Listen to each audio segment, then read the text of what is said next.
যদিও হিন্দু সনাতনীদের ভেতরে আংশিক মাত্রায় গোঁড়ামি প্রবেশ করেনি সেটাও বলা যাবে না, খানিকটা গোঁড়ামি প্রবেশ করেছে, কিন্তু দীর্ঘ বছরের ইতিহাসে হাজার হাজার বছর যুগ যুগ ধরে যে নিষ্পেষিত অত্যাচারিত অবস্থা, তাকে না আপনি মানতে পারবেন না আমি মানতে পারবো না।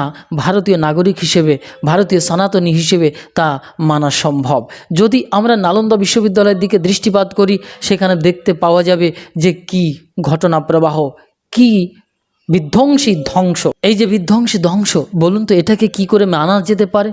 হাজার লাখো গ্রন্থ, ভারতবর্ষের ঐতিহাসিক ঐতিহ্য তাকে ধ্বংস করে দিয়েছে। আমাদের স্পিরিচুয়াল যে তাৎপর্য তাকে ধ্বংস করে দিয়েছে এক শ্রেণীর মানুষ। সেখানে বহু বছর ধরে নিষ্পেষিত হতে হতে কিন্তু আজকে এখানে এসে ঠেকেছে। আজকে মানুষে জাগ্রত হয়েছে, সাধারণ মানুষের মস্তিষ্কে সনাতনী ধর্মের যে আভিজাত্য তা কিন্তু বুঝতে শিখেছে, জানতে শিখেছে, স্বাধীনতাকামী হওয়ার চেষ্টা